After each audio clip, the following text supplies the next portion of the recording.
Qui a dit que la vie chrétienne était ennuyeuse et routinière? Eh bien, écoutez le prophète Amos, il était tranquillement installé derrière son sycomore, il était bouvier, et voilà que la parole de Dieu l'a délogé de cette place confortable et lui a intimé l'ordre de répondre à son appel et de devenir ce pourquoi il n'était absolument préparé, à savoir prophète.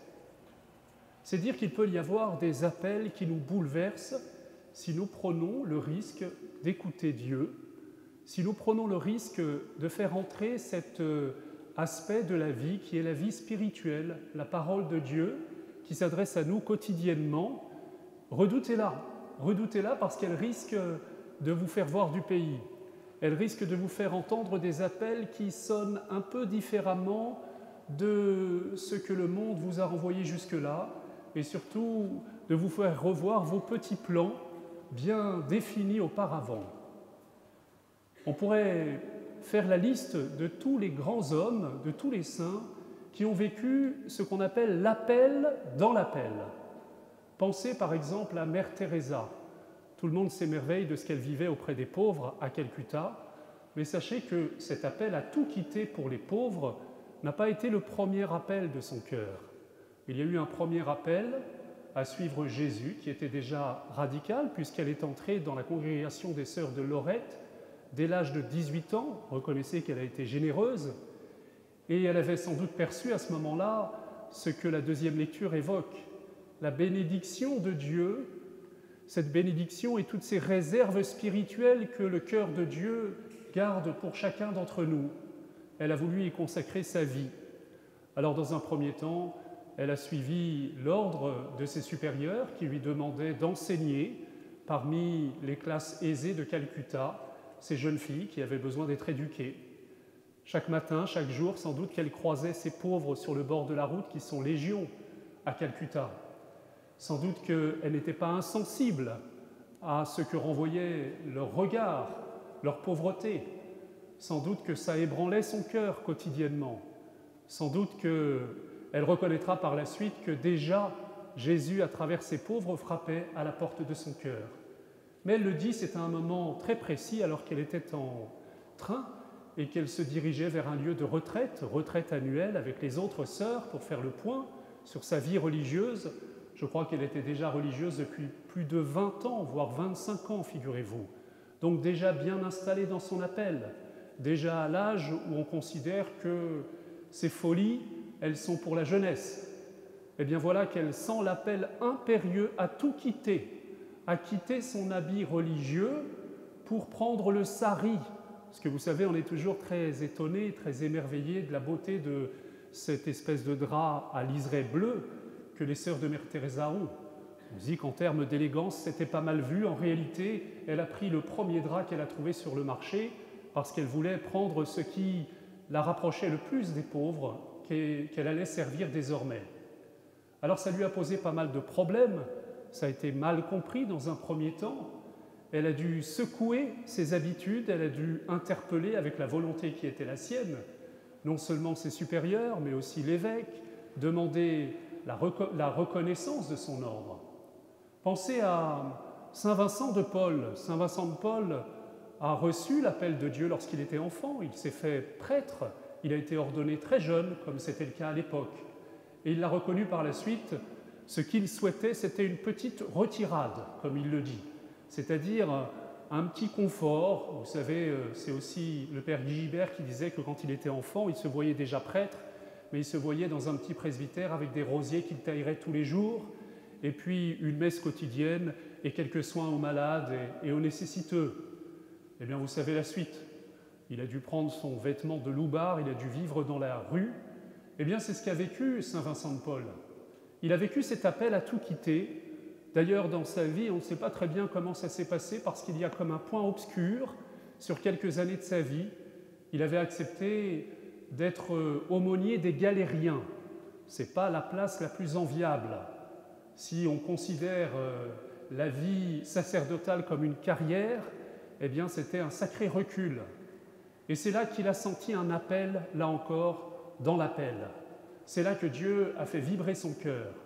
C'est là qu'il s'est déployé d'une manière qui nous étonne. Si vous voulez une bonne lecture pendant l'été, lisez une biographie de Saint Vincent de Paul. C'est impressionnant de voir comment, dans une petite vie, il y a peut-être 7 ou 8 vies.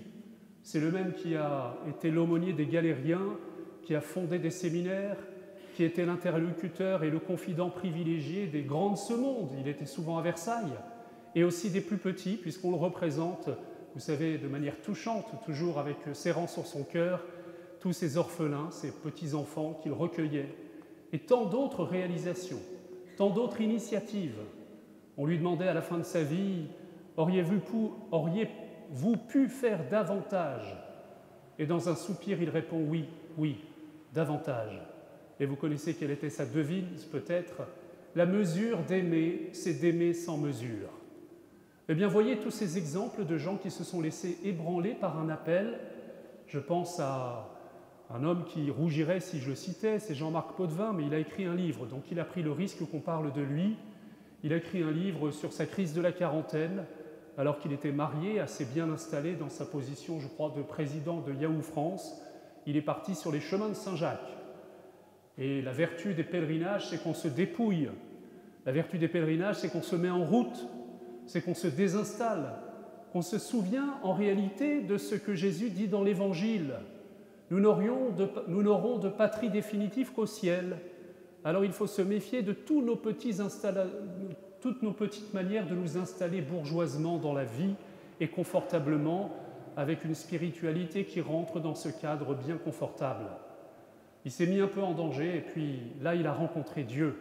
Ça changeait tout, figurez-vous, parce que sa femme ne l'avait pas rencontré dans un premier temps. Ses enfants n'étaient pas tellement en syntonie avec ce qu'il avait vécu.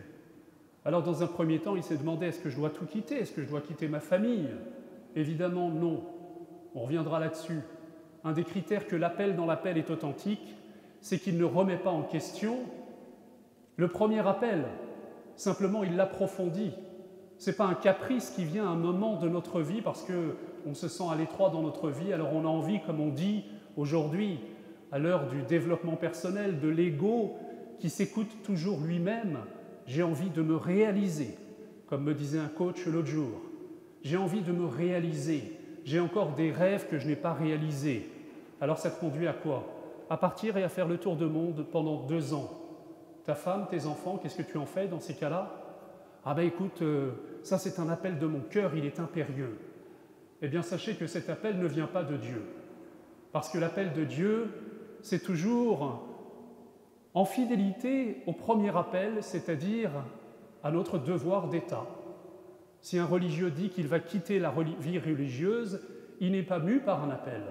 Mère Teresa ne quitte pas la vie religieuse, elle la vit de manière plus profonde. Et d'ailleurs, elle se soumet dans l'obéissance au jugement de l'Église. Voilà au moins un critère qui nous permet d'encadrer ses désirs. À l'heure du développement personnel, il n'y a pas de plus grand objectif que l'épanouissement personnel. Mais Jésus n'est pas mort en disant « je me suis bien épanoui, je me suis bien éclaté, je me suis réalisé, ah, je sens que mon cœur vit intensément ». Ça, c'est du pétard spirituel, ça, c'est du spiritualo gazeux, ça, c'est l'ego qui aspire ce qu'il y a de plus beau en nous. C'est la récupération des plus grands appels de Dieu. Non, Jésus est mort, figurez-vous, en disant « tout est accompli ». Parce que jour après jour, il écoutait le Père qui le guidait. Rien de ce que je ne le fais de ma propre initiative, dit-il dans l'évangile de Saint Jean à peu près à toutes les pages. Tout ce que le Père me demande, je le fais.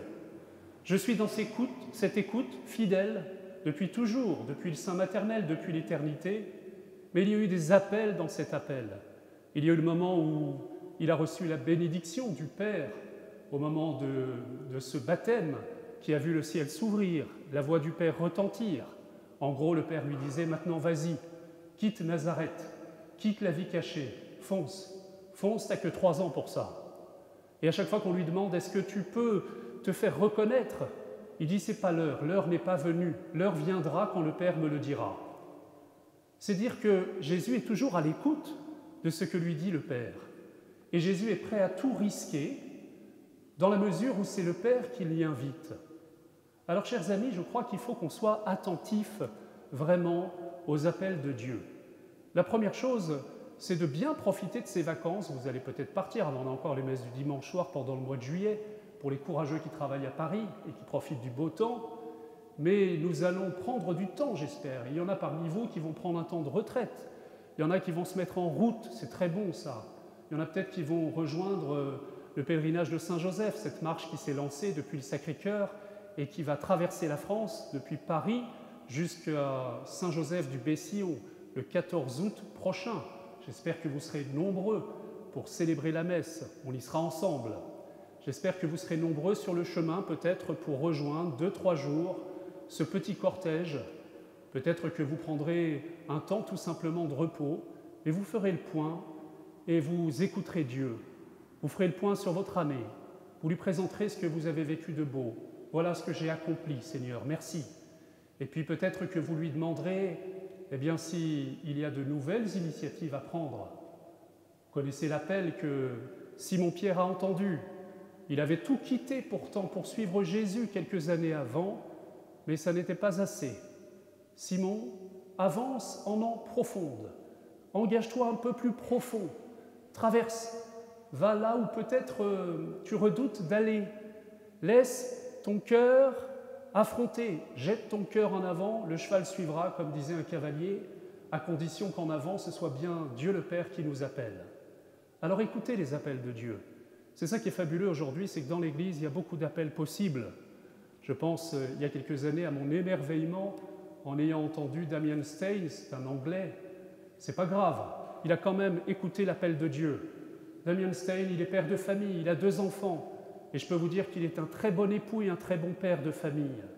Mais Damien Stein s'est laissé bousculer. Il évangélise régulièrement dans les rues de Londres. Il a accepté que l'Esprit Saint se serve de lui pour agir dans la puissance de Dieu, pour manifester de manière charismatique sa puissance. Alors il remplit des stades un peu partout dans le monde, non pas pour sa propre gloriole, mais justement parce qu'il s'est fait l'humble instrument de l'action de Dieu. Et c'est vrai que le point, vous pouvez être sûr que cet appel vient de Dieu, que ce n'est pas une légèreté, que ce n'est pas une manière immature de se laisser appeler à je ne sais pas quel goût de l'aventure, parce que moi je me souviens d'avoir interrogé ses enfants. Et il disait, on a un père qui a été bien présent, une épouse qui est partie prenante de ce qu'il vit. Il sait que le premier lieu d'engagement pour lui, de don, reste ce qu'il a scellé le jour de son mariage, ce qui a été scellé. Ça s'appelle le devoir d'État. On pourrait évangéliser la terre entière, si on n'est pas là où on doit être, eh bien sachez que ça n'est pas l'appel de Dieu. Alors chers amis, Dieu est grand, Dieu voit notre vie beaucoup plus grande parfois que nous la voyons. Oui, c'est vrai, notre vie est plus grande peut-être que nous le voudrions souvent, et si nous prenons le risque de l'écouter, si nous prenons le risque de nous interpeller, eh bien, il va nous emmener au large, c'est sûr, parce que l'époque en a besoin. On ne peut plus, ça n'existe plus les chrétiens installés, ça n'existe plus les prêtres qui veulent une petite retirade. En fait, le vent de l'esprit nous appelle. C'est une des grandes chances de notre époque, parce que être chrétien, ce n'est pas particulièrement bien vu. Donc être chrétien, c'est un peu le petit reste. C'est les 2 par 2 que Jésus envoie. Je connais des couples qui ont vu leur vie de couple transformée quand ils se sont mis à prier. À chaque retraite qu'ils font annuellement, eh bien, ils doivent écouter l'appel de Dieu. Quel est le projet qui va nous unir cette année? Vous savez ce que dit Saint-Exupéry. Être unis, ça n'est pas se regarder l'un l'autre dans le blanc des yeux bleus, c'est regarder ensemble dans la même direction, c'est écouter ensemble les mêmes appels. C'est là que l'unité se fait. C'est là que le feu de l'Esprit Saint nous prend. Et c'est là que nous sommes véritablement à la hauteur du projet que Dieu veut pour nous. Amen.